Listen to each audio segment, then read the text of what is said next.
Good evening again, vinyl community. It's Rob back for another video. Yeah, this is a swelteringly hot evening here in the UK. Yeah, all the windows open, so if you hear traffic and sort of birds on the roof, they're usually up there because I'm up in the pink attic, obviously, and it's quite often there's a lot of birds up on the roof pecking at the moss, trying to get all those bugs out and creepy crawlers that they love, which is often disturbs me and sometimes wakes me up at very early times of the morning. So, but anyway, so yeah, we're here to, well, I'm here to do a thread.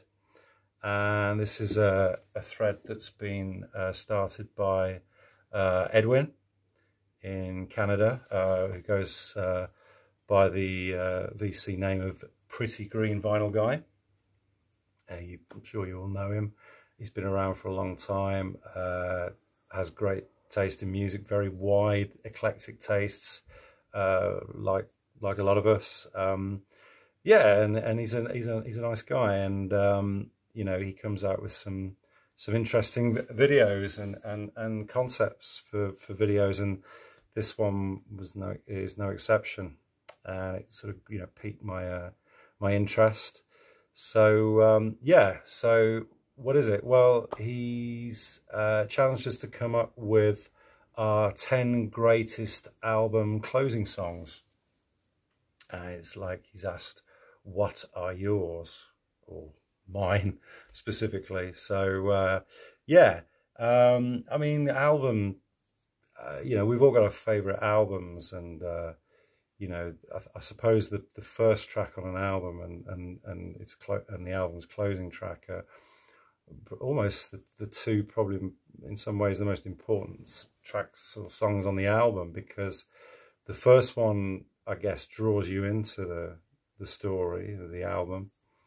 So that has to be very strong and to grab you, to pull you in for the ride. And you know, also the last track has to be significant because it needs to be memorable, I guess, because it's the last thing that you're hearing on that particular record. So yeah, they're both the beginning song and the ending song, you know, the epilogue, finale, whatever you want to call it, you know, they're both equally as important. But we're not talking about the introductions anyway, so I'm going to digress straight away. We're talking about closing numbers, closing songs, last tracks on these albums. So what are mine? Yeah, I mean, I obviously, this is something I've not really kind of thought about before. You know, I just tend to like albums, you know, because, you know, my favorite albums, I like all the songs on it, you know. Then, you know, even though I've got my own favorites, they're not necessarily the first or the last track. But yeah, I mean, I went through and you know, I've selected 10. It was quite difficult because when I thought about it, there's quite a few songs that I really like that are closing songs. So, you know, these, I guess, are 10 of my what I think are the greatest closing songs on certainly the albums that I own. And I've specifically just gone for vinyl on this. I'm not going to do any honourable mentions of the CDs because I don't want to spoil it for anybody else who is going to pick up on this thread. So I'm just literally just going to stick to vinyl records for this. So, okay, so let's start at number 1. And my first choice is this one, which is 10cc's first album.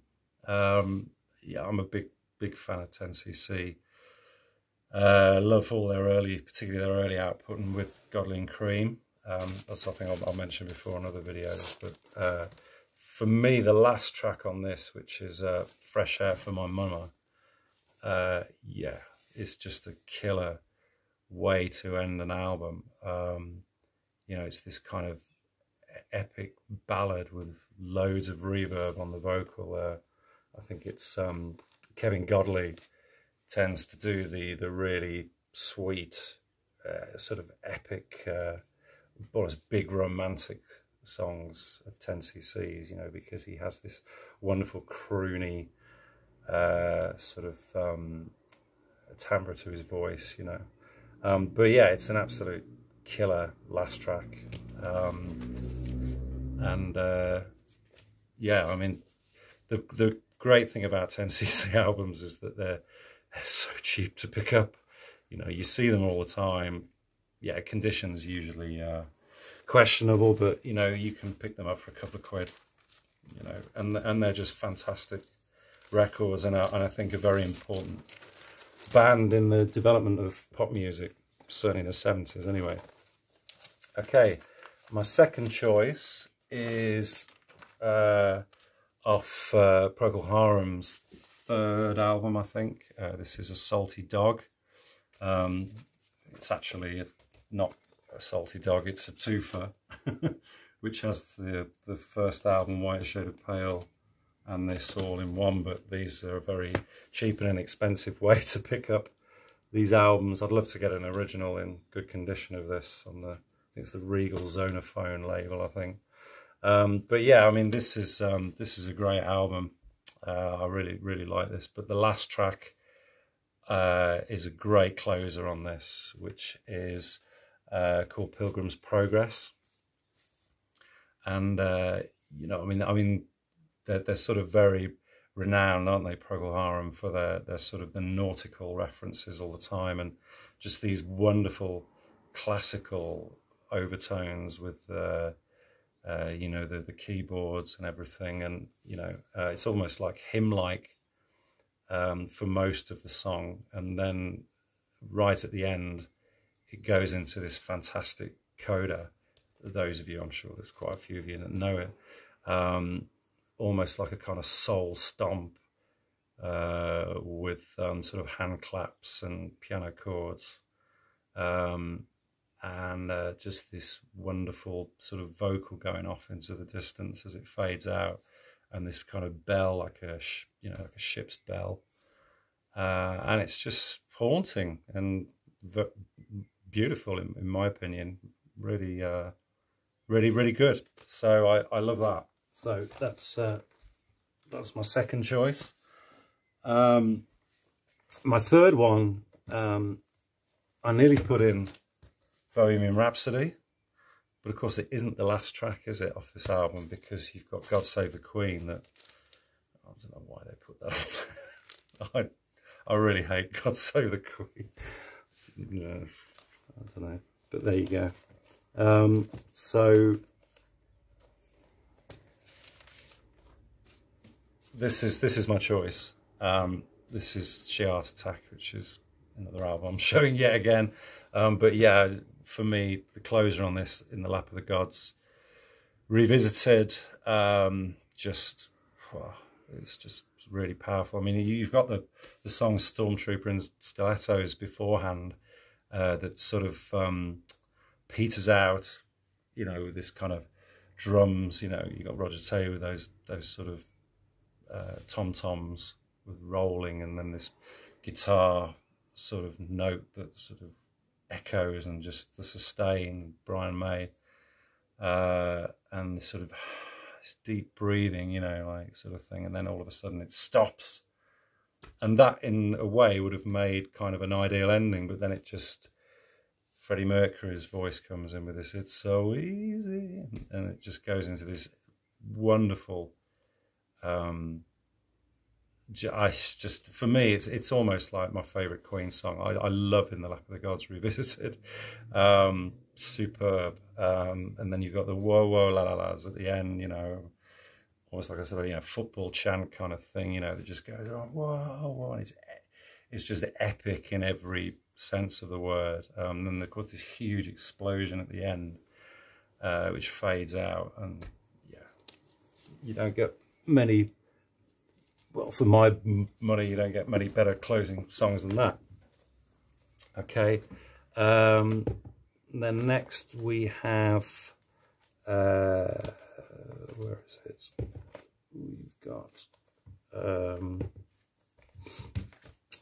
Peter Gabriel. Peter Gabriel's first, in my opinion, is his best album. This was quoted in the 1001 Best Albums as a smorgasbord of songs, and of course he had a lot of songs left over from the Genesis days that he further developed on this album. And it's just so diverse. Every song's different, which I love. But yeah, I mean, Here Comes the Flood. I mean, what an epic sort of, way to end an album that is, just dream on, running scared. Just fantastic, wonderful. Yeah, love that one. An obvious one here, I suppose. I've tried to avoid putting really obvious ones on, but yeah, I mean, Ziggy Stardust and Rock and Roll Suicide. With those sort of fatalistic lyrics and sort of just give me your hands, reaching out, and almost like a preacher, and then those cello motifs at the end, fabulous. And of course, Put to Bed once and for all to end this concert, which of course is a recording of the 1973 Ziggy Stardust at the Hammersmith in London, where he obviously famously killed the Ziggy character off. Okay. Yeah, this is a sort of odd, I don't know. This is Todd Rundgren, Wizard of True Star. Yeah, this is kind of a weird sort of mishmash of an album. I think he intended it to be a double, because he had so many musical ideas, I think, at this stage of his career. I think the one that preceded it was a double as well, wasn't it? Something Anything. But because of the vinyl crisis in '73, there was a shortage of vinyl. He couldn't actually do a double, so he just kind of stuffed all the ideas and songs onto this album, which makes it quite long. I forget how long it is, but it's 50 minutes, I think, clocking in at, so which is quite a lot for vinyl, one disc, I suppose. But yeah, the last song on this is Just One Victory, which I really, really like, because it's kind of like it's just such a positive way to end a sort of, this, give us just one victory and we're on our way. And, you got these gospel-y vocals, and it sort of goes on and, repetitive, but just really uplifting, and just leaves you with a smile on your face, and it's a very uplifting way to finish a fantastic piece of creative art, which that album is. Okay. What we got next? We've got, I forget how many we've got now, I'm not carrying. We've got Hair. This is a song, an album I used to listen to that my mum and dad had when I was younger, and yeah, the last song on this, Let the Sunshine In. Yeah, you don't get much more positive than that, do you? It's this sort of classic positive energy out. The energy on this album is fantastic. It must have been amazing to have seen it. When it came out in 1968. As this sort of for the stage play for the hippie generation kind of thing, and that energy, optimism, and so on that was there at the end of the 60s. Fabulous. Yep. Okay, I really tried my best avoiding putting this one on, but I can't, because it is just such a superb, perfect way to end an album. You've got Abbey Road, of course. Yeah, Beatles had to get in there somewhere, didn't they, I suppose. But yeah, I mean, that medley on side 2 is just superb. Love it. But yeah, and in the end, the love you make is equal to the love you take. I mean, you know, you can't, you know, say much more after that. So, a perfect way to round off a career, and yeah, and a fantastic album. Okay, I think we're up to number 8, I think. Okay. Yeah, okay, bit of an unusual one here. We've got Judy Seal's second album, Heart Food. Quite a lot of the music on this is quite upbeat and very positive. But then the last song, which is the longest song on the album, is called The Donor, and it's just it's like nothing else on the album. It's like a kind of, you know, a lot of the songs on here are quite sort of folky and, as I say, relatively upbeat, played on either the piano or the guitar. And then you've got this song which is almost like a requiem mass. It's very dark, and yeah, just first time I heard this, it just absolutely just blew me away completely. You know, and it's a very downbeat, you know, compared with the other albums I've shown. This is a very downbeat way to end an album, but nonetheless is very thought-provoking, and sort of leaves you kind of exhausted in its expression. It's fantastic.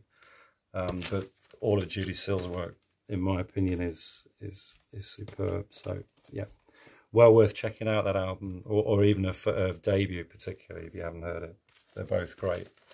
And then my last choice is Nick Drake's third album, Pink Moon.